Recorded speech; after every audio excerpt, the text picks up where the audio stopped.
Welcome to my channel Tech Mechanical and Electrical। Nuclear power corporation of India limited NPCIL काइगा का तरफ से जो recruitment निकल के आया था स्टाइपेंड ट्रेनिंग कैटेगरी 2 पोस्ट पर फिटर ट्रेड स्टूडेंट के लिए, जिसका रिटन एग्जामिनेशन 18 अक्टूबर 2022 कंप्लीटेड हो गया है। इसका प्रिलिमिनरी एग्ज़ाम का पेपर मैं आप लोग का सामने डिस्कस कर दिया हूँ। प्रिलिमिनरी एग्जामिनेशन का वीडियो अगर आपको देखना है तो आज का वीडियो का डिस्क्रिप्शन बॉक्स में मैं लिंक दे दूंगा। और सभी स्टूडेंट का रिक्वेस्ट था इसका एडवांस एग्जाम का पेपर डिस्कशन करने के लिए। तो फिटर ट्रेड का एडवांस एग्जाम में जो 50 क्वेश्चन आपको पूछा गया था, इसका ऑफिशियल आंसर की मैं आप लोग का सामने लेके आया हूँ। फिर से मैं आपको बता रहा हूँ, ऑफिशियल आंसर की मैं आप लोग का सामने लेके आया हूँ और इसमें मैं आपको इसका डिस्कशन करने वाला हूं। और इसमें डिटेल में मैं नहीं डिस्कशन करूंगा क्योंकि इसमें अभी ऑब्जेक्शन ट्रैकर चालू हुआ है। अगर कोई भी क्वेश्चन का आंसर गलत दिया है तो उस पर आपको ऑब्जेक्शन करना पड़ेगा। तो कौन सा क्वेश्चन पर आपको ऑब्जेक्शन करना पड़ेगा, कौन सा क्वेश्चन पर आपको ऑब्जेक्शन नहीं करना है, कितने क्वेश्चन पर आपको टोटल ऑब्जेक्शन करना है या ऑब्जेक्शन करना है कि नहीं, डिटेल में मैं आप लोग का सामने डिस्कशन करूँगा। वीडियो को पूरा देखिए, आप सभी स्टूडेंट का रिक्वेस्ट था तो मैं आप लोगों का सामने सबसे पहले इस पेपर का सलूशन लेके आया हूँ। ठीक है, तो अगर आप लोग इस पेपर का PDF डाउनलोड करना चाहते हैं या जो भी स्टूडेंट एग्जामिनेशन दिया है वो सभी स्टूडेंट अगर आप लोग अपना आंसर की को डाउनलोड करना चाहते हैं तो डिस्क्रिप्शन बॉक्स में मैं लिंक दे दूंगा। लिंक पे जाके आप लोग अपना रोल नंबर और डेट ऑफ बर्थ डालिए, उसका बाद आप लोग लॉगिन कीजिए, आप लोगों के सामने इसका आंसर की आ जाएगा। तो लास्ट में मैं आपको दिखाऊंगा कैसे आपको अपना आंसर की को सबसे पहले डाउनलोड करना पड़ेगा। तो मैं डाउनलोड कर लिया हूँ, अपना नहीं है किसी एक स्टूडेंट का है, तो उसने हमें भेजा है। इसका बाद उसने बोला सर इस पेपर को डिस्कशन करने के लिए। ठीक है, तो सबसे पहला क्वेश्चन आपको पूछा गया था। तो पेपर डिस्कशन करने से पहले मैं क्लियर करना चाहता हूँ, इसमें 3 से 4 क्वेश्चन छोड़ के बाकी सब क्वेश्चन मेरा यूट्यूब चैनल से आपको कॉमन आया था। कुछ स्टूडेंट बोल सकते हैं सर नहीं, वर्कशॉप कैलकुलेशन और साइंस का क्वेश्चन कॉमन नहीं आया, क्योंकि आप इसका क्लास नहीं कराए थे। तो इसका स्पेशल क्लास मैं प्रोवाइड कर दिया हूँ। जो भी स्टूडेंट को पता नहीं है वो सभी स्टूडेंट को मैं फिर से आपको बता रहा हूँ। मेरा यूट्यूब चैनल पर 2 वीडियोस अवेलेबल है। सबसे पहला video NIMI workshop calculation and science first year question bank और दूसरा NIMI workshop calculation and science second year question bank. पहला वीडियो 2 घंटे का आसपास और दूसरा video second year question bank का वीडियो 3 घंटे के आसपास, क्योंकि सेकेंड ईयर क्वेश्चन बैंक में इसमें मोस्ट इंपॉर्टेंट चैप्टर है और इसका जो चैप्टर है थोड़ा सा डिफिकल्ट है, तो इसको समझाने में थोड़ा सा टाइम ज़्यादा लगा था। तो जो भी स्टूडेंट इन सब वीडियो देख के गया तो वो सभी स्टूडेंट के लिए एग्जामिनेशन बहुत ही आसान गया है, क्योंकि इस पेपर में भी 3 से 4 क्वेश्चन वर्कशॉप कैलकुलेशन और साइंस से पूछा गया है जो बहुत आसान है और जो सेम टू सेम क्वेश्चन आपको मैं निमी का क्वेश्चन बैंक पर सॉल्व कराया था। आप लोगों को सबसे पहले जानना चाहिए, निमी होता है ITI का ऑफिशियल बुक। निमी का क्वेश्चन बैंक से इसरो का वर्कशॉप कैलकुलेशन और साइंस का क्वेश्चन पूछे जाते हैं। DI का जितना भी यूनिट है, NPCIL, BARC, HWB, NFC, VECC, IG का, इन सभी एग्जामिनेशन में वर्कशॉप कैलकुलेशन और साइंस में जो भी क्वेश्चन पूछता है सब निमी का क्वेश्चन बैंक से पूछे जाते हैं। तो मैं आप लोग को रिक्वेस्ट करूँगा, आप लोग मेरा यूट्यूब चैनल पर जाके NIMI workshop calculation and science first year और सेकेंड ईयर को वीडियो देख लीजिए, क्योंकि DRDO एग्जामिनेशन के लिए भी आप लोग के लिए बहुत हेल्पफुल होने वाला है। ठीक है, सबसे पहला क्वेश्चन आपको पूछा गया था वर्कशॉप कैलकुलेशन एंड साइंस से। इस क्वेश्चन का सोल्यूशन मैं आपको निमी क्वेश्चन बैंक सॉल्व कराते टाइम आपको बताया था। Which law states that within elastic limit stress is directly proportional to strain? तो इसमें बोले कौन सा लॉ कहता है कि स्ट्रेस डायरेक्टली प्रोपोर्शनल होता है स्ट्रेन का साथ विदिन इलास्टिक लिमिट, मतलब इलास्टिक लिमिट तक।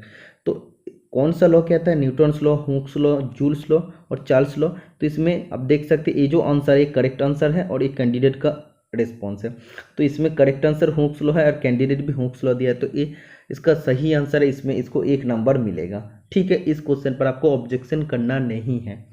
Second question, which metal is used in electroplating to the metal surface to resist corrosion for long period and to retain high polish. इसमें बोले जा रहा है कि जब आप लोग इलेक्ट्रोप्लेटिंग करते हैं मेटल सरफेस के ऊपर तो क्यों करते हैं?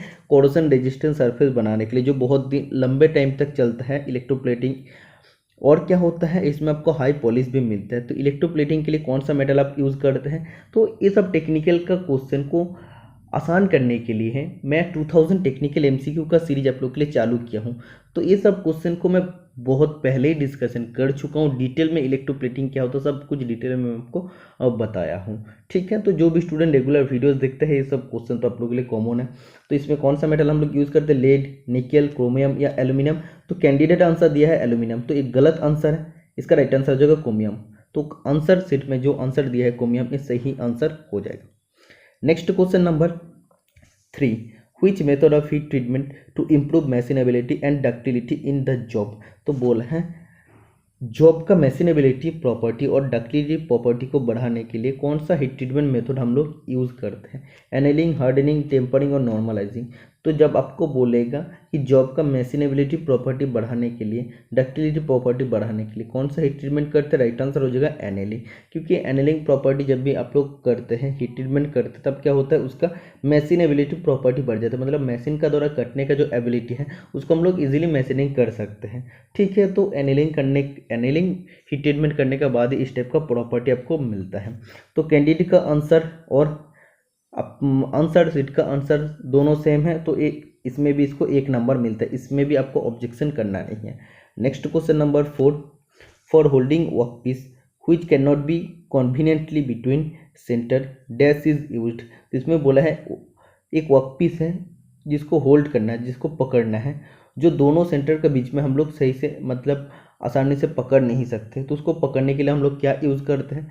तो इस क्वेश्चन का सोल्यूशन भी मैं आपको बताया था, कोई भी इरेगुलर शेप ऐसा जॉब होता है जिसको हम लोग 2 सेंटर के बीच में उसको हम लोग पकड़वा नहीं सकते, तो उसको पकड़ने के लिए हम लोग क्या यूज़ करते हैं, 3 चक, 4 चक, फेस प्लेट या नॉन ऑफ द अबव। इसका राइट आंसर हो जाएगा फेस प्लेट। तो इसमें आप देख सकते हैं करेक्ट आंसर भी फेस प्लेट और कैंडिडेट रिस्पॉन्स भी फेस प्लेट, तो इसमें भी इसको 1 नंबर मिल जाता है, इसमें आपको ऑब्जेक्शन करना नहीं है।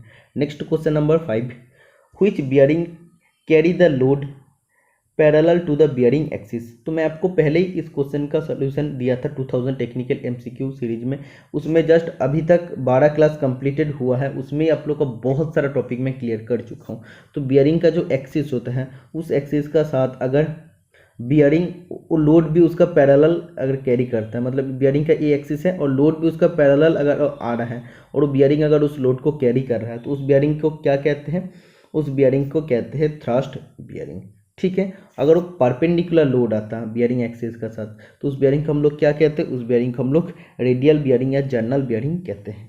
Okay, next question number 6, 2.5 inch is equal to dash millimetre. तो आप लोग जानते हैं नॉर्मली एग्जाम में आपको पूछा जाता है 1 इंच इज इक्वल टू कितना मिलीमीटर होता है, 25.4 मिलीमीटर होता है। इसमें 2.5 इंच बोला है, तो आपको क्या करना पड़ेगा, 25.4 का साथ 2.5 को आपको मल्टीपल कर देना है, राइट आंसर आ जाएगा 63.5। इसमें करेक्ट आंसर 63.5, कैंडिडेट का आंसर 63.5, तो इसमें भी इस कैंडिडेट को 1 नंबर मिलता है, इसमें भी आपको ऑब्जेक्शन करना नहीं है। Next question number 7, which metal is used to manufacture magnet, ball bearing and cutting tool. तो इसमें बोला कौन सा मटेरियल का हम लोग इस्तेमाल करते हैं मैग्नेट, बॉल बियरिंग और कटिंग टूल को तैयार करने के लिए, बनाने के लिए, कोबाल्ट, कैडमियम, वेनेडियम, मोलिब्डेनम। तो इन क्वेश्चन का भी मैं सलूशन दिया हूँ। कोबाल्ट का हम लोग इस्तेमाल करते हैं मैग्नेट को बनाने के लिए, कटिंग टूल को बनाने के लिए, और बियरिंग, बॉल बियरिंग मतलब एंटी फ्रिक्शन बियरिंग को तैयार करने के लिए। तो करेक्ट आंसर कोबाल्ट, कैंडिडेट का आंसर भी कोबाल्ट, तो दोनों सही है। Next question number 8, which symbol is used to denote coefficient of friction. तो ये भी क्वेश्चन आपको पूछे जा रहा है फ्रिक्शन चैप्टर से, जो वर्कशॉप कैलकुलेशन और साइंस चैप्टर का क्वेश्चन है। इस क्वेश्चन का सोल्यूशन में NIMI workshop calculation and science first year और सेकेंड ईयर का क्वेश्चन बैंक का सोल्यूशन कराते टाइम आपको मैं बताया था, बहुत आसान क्वेश्चन है। तो कोएफिशिएंट ऑफ फ्रिक्शन को डिनोट करते हैं हम लोग म्यू सिंबल से। ठीक है, तो mu option number B right answer हो जाएगा इसमें करेक्ट आंसर, और कैंडिडेट का रिस्पांस दोनों सही है, इसीलिए इस कैंडिडेट को 1 नंबर और भी मिलता है। ओके, समझ में आ गया। फ्रिक्शन रिलेटेड जितना भी मैथ होता है मैं आपको उस क्लास में सॉल्व कराया था। तो मैं आपको रिक्वेस्ट कर रहा हूँ दोबारा कि आप लोग सबसे पहले कोई भी एग्जाम देने जाने से पहले, DRDO का एग्जामिनेशन, इसरो का एग्जामिनेशन देने जाने से पहले आप लोग दोनों वीडियो सबसे पहले देख लेना। ठीक है, उसमें से आपको बहुत सारा क्वेश्चन कॉमन आएगा। Next question number 9, what is the formula to calculate the blank size of external thread where P is equal to pitch and D is equal to depth। तो इसमें बोला है जब आपको एक्सटर्नल थ्रेड बनाना है तो blank size के लिए ब्लैंक साइज जब कैलकुलेट करना पड़ेगा तो उसका फॉर्मूला कौन सा होता है, तो इसका राइट आंसर हो जाएगा ऑप्शन नंबर है डी इज इक्वल टू हो जाएगा डेप्थ माइनस पिच बटा 10। ठीक है, तो option number A right answer हो जाएगा। इसमें करेक्ट आंसर और कैंडिडेट आंसर दोनों सही है, दोनों सेम है, इसीलिए इस कैंडिडेट को और एक नंबर मिलता है। Next question number 10, which is thermoplastic material. Thermoplastic material इनमें से कौन सा है। थर्मोप्लास्टिक मटेरियल का बात किया, थर्मोसेटिंग प्लास्टिक मटेरियल का बात नहीं किया। तो थर्मोप्लास्टिक को हम लोग क्या कर सकते हैं, इसका शेप को कभी भी हम लोग चेंज कर सकते हैं। तो थर्मोप्लास्टिक थर्मोसेटिंग प्लास्टिक क्या होता है, इसका एग्जाम्पल क्या क्या होता है, बहुत बार मैं अपना यूट्यूब चैनल पर डिस्कशन किया हूँ। तो इसमें से कौन सा थर्मोप्लास्टिक मटेरियल है, इसका राइट आंसर हो जाएगा option number D vinyl polymer. तो करेक्ट आंसर और कैंडिडेट का दोनों का आंसर सेम है, तो इसमें भी इस कैंडिडेट को एक नंबर मिलता है। Next question number 11, what is the name of the heat treatment process for reheating the harden steel to a temperature below 400 degree centigrade followed by cooling. तो इसमें बोला हीट ट्रीटमेंट का वो प्रोसेस है जिसमें हम लोग हार्डन स्टील को दोबारा हीट करते हैं 400 डिग्री सेंटीग्रेड का नीचे तापमान पर, और उसका बाद हम लोग उसको ठंडा करते हैं। तो कौन सा हीट ट्रीटमेंट प्रोसेस होता है, राइट आंसर है टेम्परिंग, और कैंडिडेट का आंसर है नॉर्मलाइजिंग। तो एक गलत आंसर है कैंडिडेट का, क्योंकि नॉर्मलाइजिंग प्रोसेस में ये नहीं होता है। उसमें हम लोग क्या करते हैं, उसमें हम लोग फर्नेस में स्विच ऑफ करके हम लोग क्या करते हैं, उसको रूम टेम्परेचर में हम लोग उसको ठंडा करते हैं। ठीक है, रूम टेम्परेचर में हम लोग इसको ठंडा करते हैं नॉर्मलाइजिंग में। और टेम्परिंग में क्या करते हैं, टेम्परिंग में हम लोग हार्डन स्टील को दोबारा 400 डिग्री सेंटीग्रेड का बिलो टेम्परेचर में हीट करके ठंडा करते हैं। तो इसका राइट आंसर हो जाएगा ऑप्शन नंबर सी। तो इसमें जो आंसर शीट में आंसर दिया है वो सही आंसर दिया है। Next question number 12, which of the following act as load bearing part of milling machine. इसमें बोला है मिलिंग मशीन का लोड बियरिंग पार्ट का हिसाब से कौन सा पार्ट काम करता है। तो लोड बियरिंग पार्ट का हिसाब से कौन सा पार्ट काम करता है, राइट आंसर हो जाएगा बेस, क्योंकि बेस में सबसे ज़्यादा वेट इसमें आता है, और बेस क्या कर सकते हैं, मिलिंग मशीन का टोटल वेट को क्या कर सकते हैं, उसमें वो एब्जॉर्ब कर सकते हैं या वो उसका सहन कर सकते हैं। ठीक है, तो टोटल वेट कहाँ पर आता है, बेस पर आता है। तो ये लोड बियरिंग पार्ट के हिसाब से काम करता है। तो करेक्ट आंसर और कैंडिडेट का आंसर दोनों सेम है, इस कैंडिडेट को और एक नंबर मिलता है। Next question number 13, traversing of tool parallel to the axis of the job is termed as. तो इसमें बोला है कि जब आपका टूल पैरेलली ट्रावर्सिंग करेगा, मतलब पैरेलल जब आपको टूल मूवमेंट करेगा जॉब का एक्सिस का साथ, जॉब का ए एक्सिस है और उसका पैरेलल अगर टूल मूव करता है, ट्रेवलिंग करता है, तो इसमें किस टाइप का फीड होता है, cross feed, longitudinal feed, zero feed या नन ऑफ द अबव। तो इस फीड को कहते हैं लॉन्गिट्यूडिनल फीड। तो इसमें आंसर शीट में आंसर लॉन्गिट्यूडिनल फीड है और कैंडिडेट का भी आंसर लॉन्गिट्यूडिनल फीड है, इसीलिए इस कैंडिडेट को और एक नंबर मिलता है। तो अभी तक कोई भी क्वेश्चन पे आपको ऑब्जेक्शन करना नहीं है। Next question number 14, what type of abrasive wheel is used for grinding cemented carbide. तो इस क्वेश्चन का सोल्यूशन हाल ही में मैं 2000 MCQ का सीरीज में मैं आपको बताया हूँ। जब सीमेंटेड कार्बाइड का ग्राइंडिंग आपको करना पड़ेगा तो ग्रीन सिलिकॉन कार्बाइड का आपको इस्तेमाल करना है। जब आपको बोलेगा कि ग्राइंडिंग डाई स्टील, तब राइट आंसर हो जाएगा व्हाइट एल्यूमिनियम ऑक्साइड। तो इस क्वेश्चन में आप देख सकते हैं green silicon carbide answer sheet में आंसर दिया है, कैंडिडेट का आंसर भी सेम है। तो इस क्वेश्चन में और एक नंबर मिलता है इस कैंडिडेट को। Okay, next question number 15, what is the weight of an object could be moved by a force of 30 kg if coefficient of friction is 0.0125। तो मैं आपको पहले ही बताया हूँ कि वर्कशॉप कैलकुलेशन साइंस से 4 से 5 क्वेश्चन इस पेपर में पूछा गया है। जो क्वेश्चन पूछा है सब निमिका क्वेश्चन बैंक से पूछा है, और इस टाइप का न्यूमेरिकल में एक बार नहीं है 10 बार मैं सॉल्व करा चुका हूँ निमिका क्वेश्चन बैंक में। तो इसका फॉर्मूला क्या हो जाएगा, इसका फॉर्मूला हो जाएगा coefficient of friction is equal to हो जाएगा फोर्स बटा wait.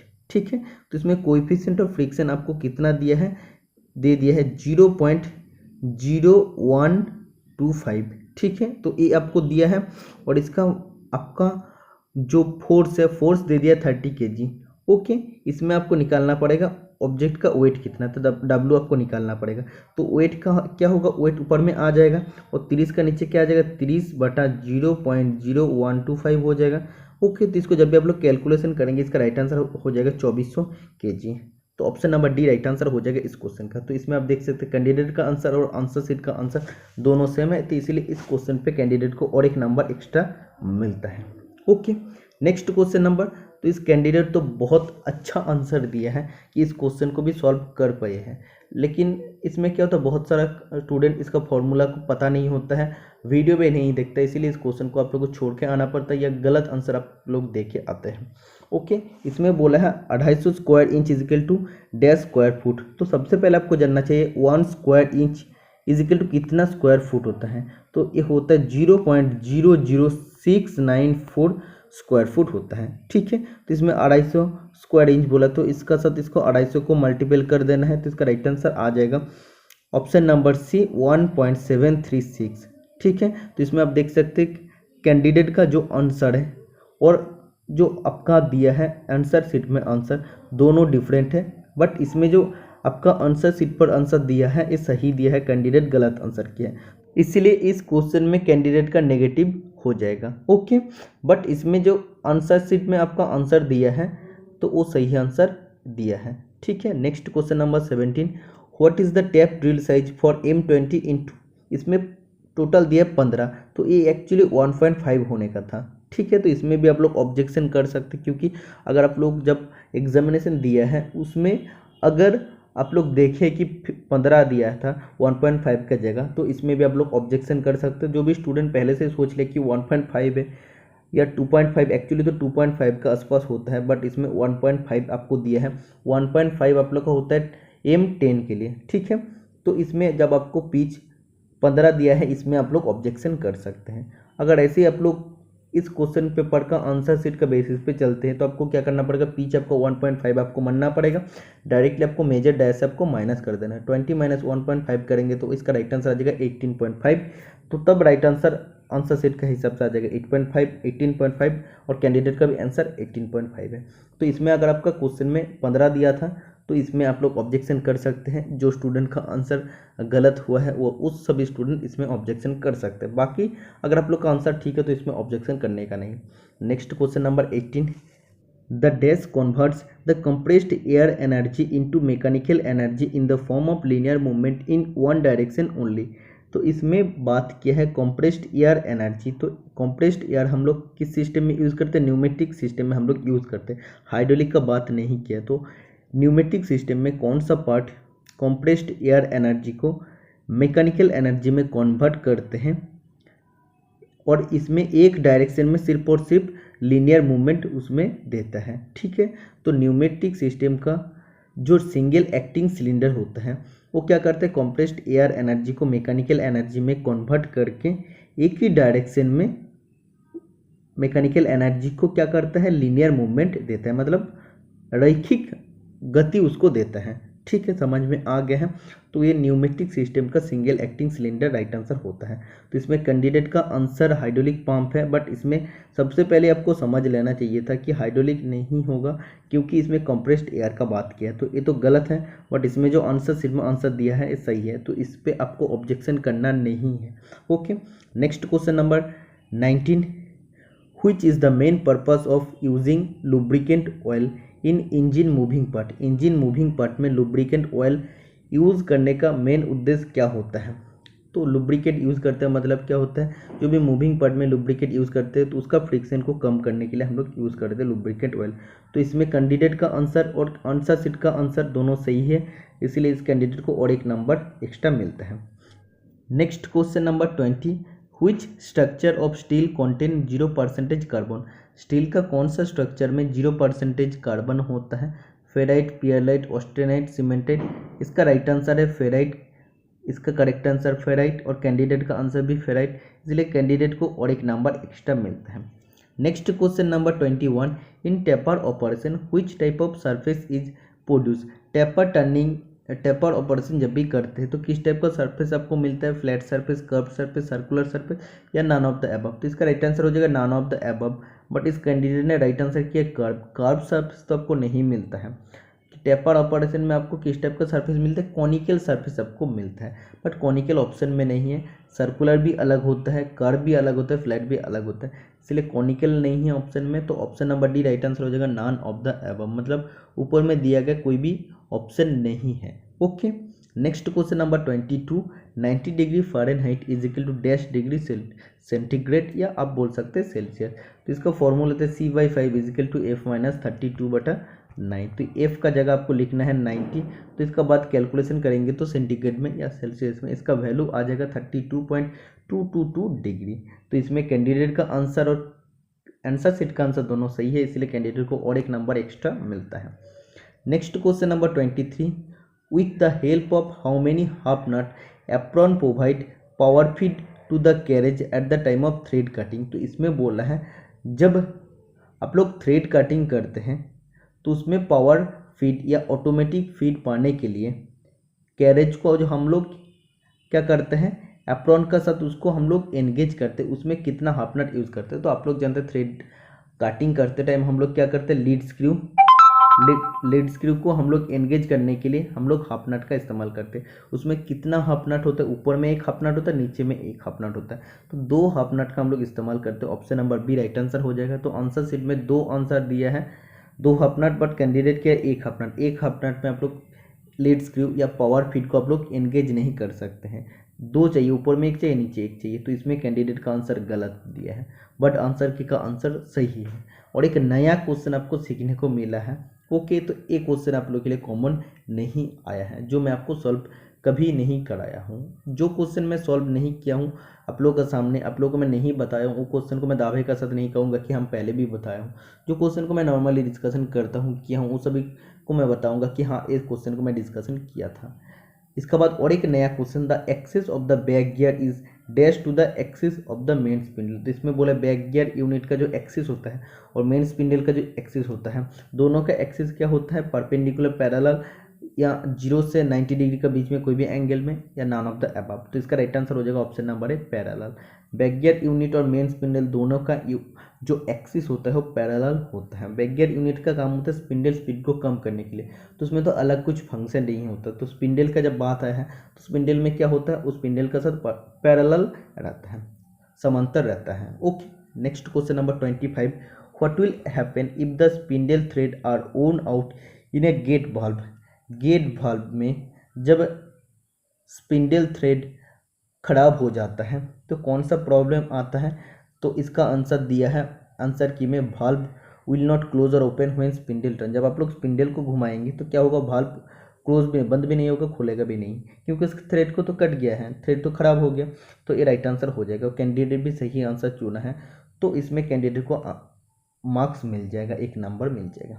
Next question number 26, which type of belt drive the driven shaft will rotate in opposite direction to the driver shaft. इसमें बोला कौन सा टाइप ऑफ बेल ड्राइव में driver shaft का opposite में ड्रिवन शाफ्ट घूमता है। तो इसका right answer option number C, cross belt drive में होता है। इसमें कैंडिडेट का आंसर और आंसर सीट का आंसर दोनों सही है, इसलिए कैंडिडेट को और 1 नंबर मिलेगा। Next question number 27, ratio of angular velocity of the follower to the angular velocity of the driving gear is known as. तो इसमें बोला है ड्रिवन गियर का एंगुलर वेलोसिटी और ड्राइविंग गियर का एंगुलर वेलोसिटी का रेशियो को हम लोग क्या कहते हैं, वेलोसिटी रेशियो कहते हैं। Option number C right answer हो जाएगा। कैंडिडेट का भी आंसर सही है और आंसर सीट का आंसर वेलोसिटी रेशियो है, इसीलिए कैंडिडेट को और 1 नंबर एक्स्ट्रा मिलता है। ठीक है, तो इन सब क्वेश्चन का सोल्यूशन भी मैं यूट्यूब पर दिया हूँ, 2000 MCQ का सीरीज में भी मैं ऐड किया था। ओके, तो उसमें आपको एंगुलर वेलोसिटी नहीं बताया था। ओके, तो इसमें आपको एंगुलर वेलोसिटी बता दिया, इसीलिए वेलोसिटी रेशियो इसमें हुआ है। Okay, next question number 28, what is the name of the radial distance between pitch circle to the root circle in gear. Gear का पिच सर्कल से रूट सर्कल का जो डिस्टेंस होता है उसको हम लोग कौन सा नाम में जानते हैं, डिडेंडम का नाम में जानते हैं। तो इसमें कैंडिडेट का आंसर और आंसर सीट का आंसर दोनों सही है, इसलिए कैंडिडेट को और 1 नंबर एक्स्ट्रा मिलता है। नेक्स्ट क्वेश्चन नंबर 29, तो आज का क्लास में मैं ज़्यादा एक्सप्लेनेशन नहीं कर रहा हूँ, क्योंकि हर क्लास में एक्सप्लेनेशन उतना करने का ज़रूरत नहीं है। तो जब 2000 MCQ का सीरीज चल रहा है, इतना डिस्कशन करने वाला सीरीज चल रहा है, तो ये सब क्वेश्चन को क्या है, आप लोग का आंसर और क्वेश्चन आपको देख लेना चाहिए। इसलिए मैं आप लोगों को बताता हूँ कि जितना भी previous year question paper video, model question paper video है, जितना भी स्टडी वीडियोस मैं यूट्यूब चैनल पर आज तक अपलोड किया हूँ, सबको अगर आप लोग देख के भी एग्जाम देने चले जाएंगे ना, तब भी आपको 95% से ज़्यादा मार्क्स आपको मिल जाएगा, 100% से। इतना दिन से 2.5 साल से हम पढ़ा रहे हैं, तो बहुत सारा क्वेश्चन में सॉल्व करा चुके हैं। तो आप देख सकते हैं इस पेपर में भी बहुत सारा नया नया क्वेश्चन का भी सोल्यूशन इसमें आपको देखने को मिले, कलेक्शन भी आप लोग का हो रहा है। ओके, नेक्स्ट और एक इंपॉर्टेंट क्वेश्चन और एक uncommon question, which of the following have the lowest degree of automation. तो इसमें बोला है कौन सा लेद मशीन का लोएस्ट डिग्री ऑफ ऑटोमेशन होता है, मतलब इसमें ऑटोमेटिक फीड बहुत ही कम होता है, ऑटोमेटिक काम हम लोग बहुत कम करते हैं। सेंटर लेद राइट आंसर हो जाएगा, क्योंकि सेंटर लेद में मैक्सिमम ऑपरेशन हम लोग हैंड फीड में ही करते हैं। बाकी कैप्स्टन लेद, डायरेक्ट लेद में क्या होता है, उसमें ऑटोमेटिक फीड दे के हम लोग काम करते हैं और वो ऑटोमेशन में ही काम होता है। इसीलिए जब कैप्स्टन लेद, डायरेक्ट लेद में काम करते हैं उसमें ज़्यादा स्किल वाला आदमी का ज़रूरत नहीं पड़ता, बट सेंटर लेद में काम करते टाइम आपको मैनुअली, मतलब हैंड से, आपको हाथ से ऑपरेशन ज़्यादा करना पड़ता है, इसलिए हाई स्किल ऑपरेटर का ज़रूरत पड़ता है। तो लोएस्ट डिग्री ऑफ ऑटोमेशन मतलब ऑटोमेटिक फीड या ऑटोमेटिक काम हम लोग सबसे कम किस में करते हैं, सेंटर लेद राइट आंसर हो जाता है, ऑप्शन नंबर है। एक नया क्वेश्चन है और एक इंटरेस्टिंग क्वेश्चन है, इस क्वेश्चन को भी मैं 2000 MCQ का सीरीज में ऐड करूंगा नेक्स्ट क्लास में, ठीक है, क्योंकि ये सब क्वेश्चन का कलेक्शन आप लोग का होना चाहिए। 2000 MCQ का सीरीज का PDF आप लोग का सबसे पहला एक ऐसा PDF बनेगा जो आप लोग PDF को ही पढ़ के कोई भी एग्जाम देने चले जाएंगे, और वीडियोस जितना भी मैं बनाया हूँ ना वही देख के चले जाएंगे, तो आप लोग कोई भी टेक्निकल एग्जाम को क्रैक कर सकेंगे, ठीक है। Next question number 30,000 square foot is equal to dash square metre. तो सबसे पहले आपको जानना चाहिए 1 square foot is equal to कितना स्क्वायर मीटर होता है, 0.092903 स्क्वायर मीटर होता है। तो इसमें एक स्क्वायर फुट का बोला है कितना वैल्यू, 0.092903 स्क्वायर मीटर। तो इसमें जब आपको 1000 स्क्वायर फुट बोलेगा तो 1000 से इसको मल्टीपल करना पड़ेगा, तो करेंगे तो इसका वैल्यू आ जाएगा 92.903। तो इसमें कैंडिडेट का आंसर और आंसर सीट का आंसर दोनों सही है, इसलिए इस कैंडिडेट को और एक नंबर एक्स्ट्रा मिलता है।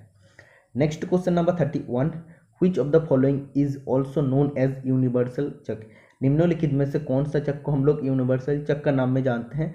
तो इसका राइट आंसर हो जाएगा 3 जा चक, बट इसमें कैंडिडेट 4 जा चक राइट आंसर किया। 4 जा चक हम लोग इंडिपेंडेंट चक का नाम में जानते हैं, बट 3 जा चक का क्या होता है, एक चक को जब भी आप लोग, एक जॉ को जब भी आप लोग मूव करते हो तो इसमें तीनों जॉ क्या होता है, आगे मूव होता है। जब भी आप लोग उसको डिसएंगेज करते हैं, एंटी क्लॉकवाइज घुमाते हैं, तो तीनों जॉ एक साथ ही मूव होता है, ठीक है। तो इसीलिए क्या होता है, इसका सेंटरिंग भी बहुत आसान होता है, तो इसीलिए इसको हम लोग यूनिवर्सल चक का नाम में जानते हैं। तो इसमें क्या है, जो इसमें आंसर शीट में आंसर दिया है उससे ये, बट कैंडिडेट का आंसर इसमें गलत है, इसमें कैंडिडेट का नेगेटिव पॉइंट होगा।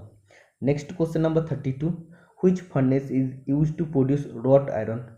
रॉट आयरन को प्राप्त करने के लिए कौन सा फर्नेस हम लोग इस्तेमाल करते हैं, blast furnace, cupola furnace, puddling furnace, electric arc furnace. इसका राइट आंसर हो जाएगा पडलिंग फर्नेस।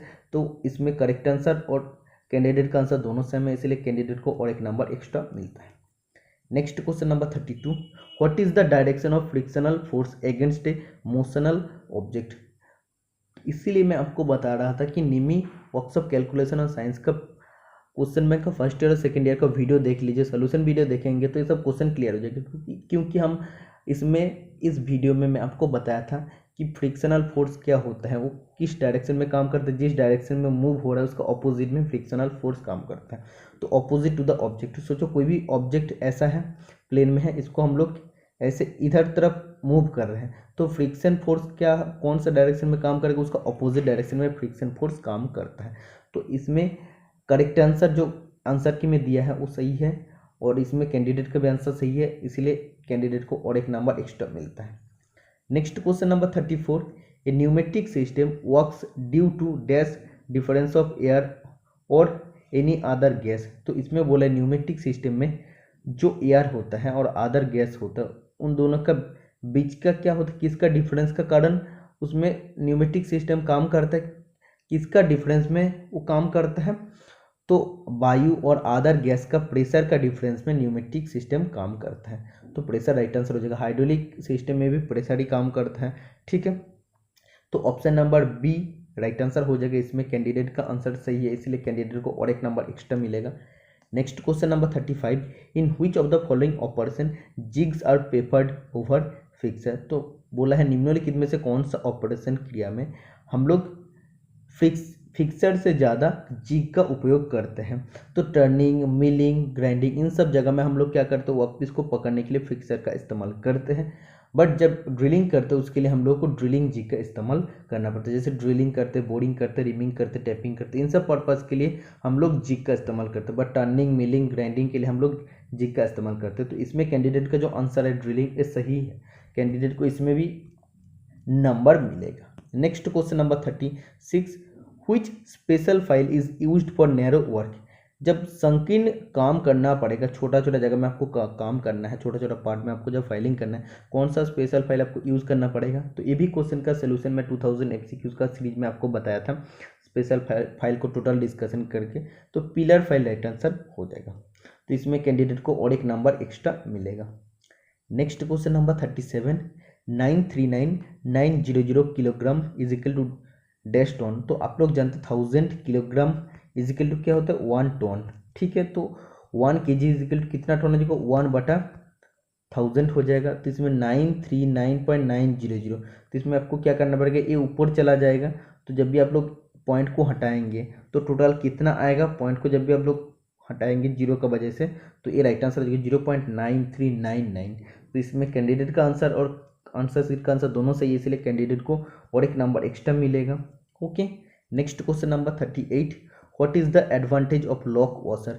लॉक वॉशर का सुविधा क्या होता है, प्रिवेंट बोल्ट और नट फ्रॉम लूजनिंग अंडर वाइब्रेशन। जब वाइब्रेशन होता है उसमें अगर नट और बोल्ट को हम लोग एंगेज करके रखे हैं तो उसमें वाइब्रेशन के कारण ढीला होने से रोकने के लिए हम लोग लॉक वॉशर का इस्तेमाल करते हैं। ओके, तो लॉक वॉशर क्या होता है, लॉक नट क्या होता है, इसका बारे में भी मैं आपको बताया था। लॉक वॉशर और ऐसे भी क्वेश्चन आपको पूछे, जैसे स्प्रिंग वॉशर हम लोग क्या करते हैं, स्प्रिंग वॉशर का भी हम लोग इसी पर्पज़ के लिए यूज़ करते हैं। जब वाइब्रेशन होता है तो उसको ढीले होने से रोकने के लिए हम लोग स्प्रिंग वॉशर का भी इस्तेमाल करते हैं।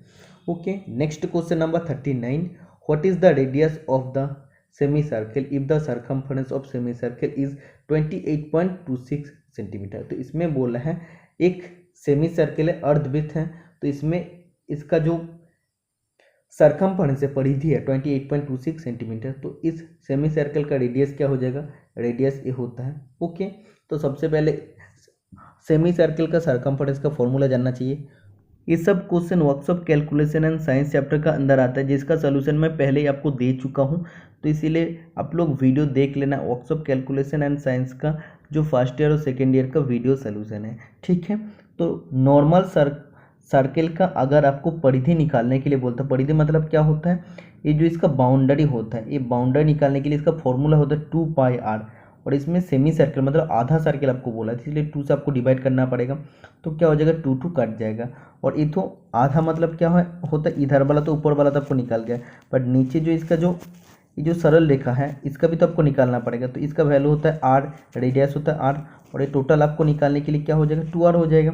तो इसका सेमी सर्कल का जब सरकमफरेंस बोलेगा इसका फॉर्मूला होता है πr प्लस 2r होता है। ओके, तो इधर आपको क्या करना पड़ेगा, πr plus 2r is equal to करना पड़ेगा 28.26। इसमें से आपको r कॉमन लेना है, तो पाई प्लस 2 हो जाएगा इजिकल टू 28.26। इसका बाद पाई का वैल्यू 3.14 लिखना पड़ेगा, प्लस 2 मतलब 5.14।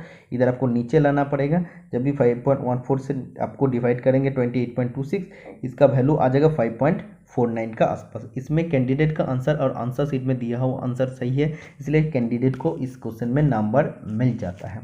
Next question number 40, which of the following is not a standard pressure angle in degree. तो प्रेशर एंगल कौन सा चैप्टर का है, गियर चैप्टर का है। तो गियर चैप्टर में प्रेशर एंगल जो इसका पिच सर्कल होता है, ऐसे गियर है, गियर टिप में जो पिच सर्कल होता है, और पिच सर्कल में क्या होता है, मेल गियर और फीमेल गियर इधर मैच करता है, और इसमें जो एंगल बनता है जहाँ पे प्रेशर सबसे ज़्यादा पड़ता है, तो वो जो एंगल बनता है तो वो कौन सा एंगल नहीं होता है गियर के लिए, 20 डिग्री, 25 डिग्री, 14.5 डिग्री और 19 डिग्री। तो इसका राइट आंसर हो जाएगा 19 डिग्री। तो इसमें जो आंसर शीट में आंसर दिया 19 डिग्री ये सही है, बट कैंडिडेट का आंसर इसमें गलत है, इसलिए कैंडिडेट का इसमें नेगेटिव पॉइंट होने वाला है। Next question number 41, what is the centre of gravity of a semi circle of diameter 12 centimetre. इसीलिए मैं आपको तब से बता रहा हूँ कि ये सब question workshop calculation and science का अंदर आता है।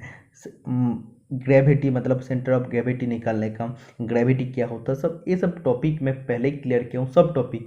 तो आप लोग वीडियो जरूर देख लेना। तो सेमी सर्कल के लिए ग्रेविटी का फॉर्मूला होता है 4r डिवाइड बाई 3 पाई, ठीक है। तो सेमी सर्कल का सेंटर ऑफ ग्रेविटी का फॉर्मूला होता है 4 into radius divide by 3 into pi. तो इसमें 4 इंटू आपको रेडियस करना पड़ेगा 6 और 3 इंटू आपको करना पड़ेगा 3.14।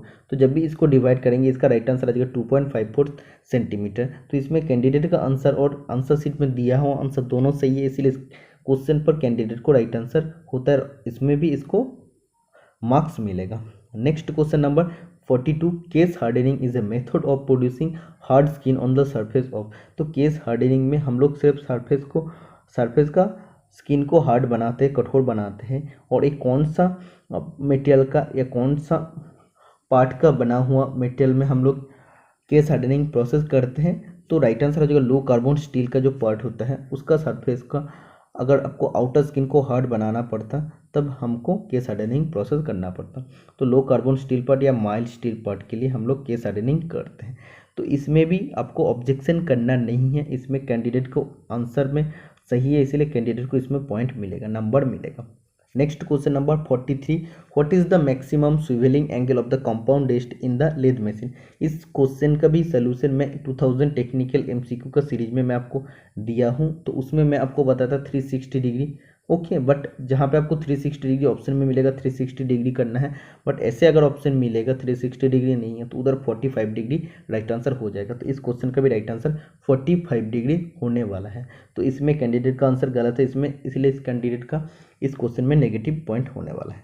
Next question number 44, in a lathe taper turning means to produce a dash surface by gradually decrease the value of diameter from the cylindrical workpiece. तो इसमें बोला टेपर टर्निंग मतलब क्या होता है, एक सिलिंड्रिकल वर्कपीस से धीरे धीरे उसका डायमीटर को हम लोग क्या करते हैं, कम करते हैं। तो उसमें क्या होता है, किस टाइप का सरफेस बनता है, मैं आपको पहले ही बताया हूँ और दोबारा इस क्वेश्चन को पूछे जा रहा है, कॉनिकल सरफेस उसमें बनता है। तो इसमें आंसर शीट में दिया हुआ आंसर और कैंडिडेट का आंसर दोनों का सही है, इसलिए इस क्वेश्चन पर भी कैंडिडेट को राइट आंसर होता है और पॉइंट भी मिलता है। Next question number 45, what is the melting point of copper. Copper का तांबा का गलनांक बिंदु क्या होता है, 1085 डिग्री सेंटीग्रेड होता है। तो इस क्वेश्चन पर आपको ऑब्जेक्शन करना नहीं है, इस क्वेश्चन में भी कैंडिडेट को पॉइंट मिलेगा, नंबर आपको मिलेगा। Next question number 46, which finishing process have a high degree of dimensional accuracy.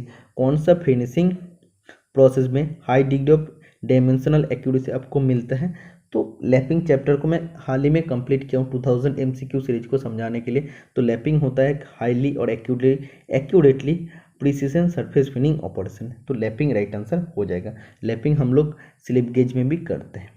Next question number 47, which type of fitting is used in straight pipeline to connect two pipe of external thread. दो pipe का external thread है, तो इन दोनों pipe को जब आपको जोड़ना पड़ेगा स्ट्रेट लाइन में, सीधे लाइन में, तो कौन सा डिवाइस आपको यूज़ करना है, कौन सा मीडियम आपको यूज़ करना है, ये पाइप फिटिंग का कौन सा मीडियम यूज़ करना है, कपलिंग राइट आंसर हो जाएगा। कपलिंग में क्या होता है, उसका अंदर में अंदरूनी थ्रेड रहता है, ठीक है, और पाइप में एक्सटर्नल थ्रेड होता है। तो दोनों पाइप को क्या कर सकते हैं, उस स्ट्रेट लाइन में उसको कनेक्ट कर सकते हैं, okay. Next question number 48, how many fundamental tolerance grades are available. Fundamental tolerance grade कितना होता है, तो इधर कुछ नहीं बोला, मतलब BIS सिस्टम है, bureau of Indian standard system है। तो 18 राइट आंसर हो जाएगा। अगर आपको ऐसे पूछता BSI में ब्रिटिश स्टैंडर्ड सिस्टम में क्या हो जाएगा, तब 16 ग्रेड ऑफ फंडामेंटल टॉलरेंस होता है। Next question number 49, which tool is use to check the internal clearance of the bearing. Bearing का इंटरनल अंदरूनी जो क्लियरेंस होता है उसको चेक करने के लिए कौन सा गेज हम लोग यूज़ करते हैं, फीलर गेज राइट आंसर हो जाएगा, जिसका ब्लेड का लेंथ होता है 100 मिलीमीटर। तो क्वेश्चन का आंसर जो आंसर शीट में दिया वो सही है और कैंडिडेट का भी आंसर सही है, इसलिए कैंडिडेट को भी इसमें मार्क्स मिलता है। नेक्स्ट और लास्ट क्वेश्चन आज का क्लास का, which of the following milling cutter have teeth only on their periphery. मतलब निम्नलिखित में से कौन सा मिलिंग कटर का सिर्फ और सिर्फ पेरीफेरी में, उसका परिधि में क्या होता है, उसका टीथ कटे रहता है। तो ये राइट आंसर हो जाएगा प्लेन मिलिंग कटर। तो प्लेन मिलिंग कटर का सिर्फ और सिर्फ पेरीफेरी में टीथ कटे रहता है, बाकी जगह में टीथ नहीं कटे रहता है। तो इसमें कैंडिडेट का आंसर गलत है, इसलिए इस क्वेश्चन पर उसको नेगेटिव मार्क्स मिलता है। ठीक है, तो टोटल 50 क्वेश्चन का सोल्यूशन मैं आपको दे दिया हूँ। जो भी स्टूडेंट इतना दिन से वेट कर रहा था, आप लोग को फाइनल क्वेश्चन का सोल्यूशन आपको मिल गया है। अब सभी स्टूडेंट का रिक्वेस्ट था, इसलिए मैं आप लोगों के लिए सबसे पहले वीडियो बनाया हूँ। वीडियो अच्छा लगे तो वीडियो को लाइक करना, चैनल को सब्सक्राइब कर लेना। और IOCL का टेस्ट सीरीज रिलीज हुआ है, जो भी स्टूडेंट IOCL का एग्जाम देने वाला, वो सभी स्टूडेंट IOCL का टेस्ट सीरीज जरूर अटेंड करना। ठीक है, मिलते हैं नेक्स्ट वीडियो में। Tata bye bye.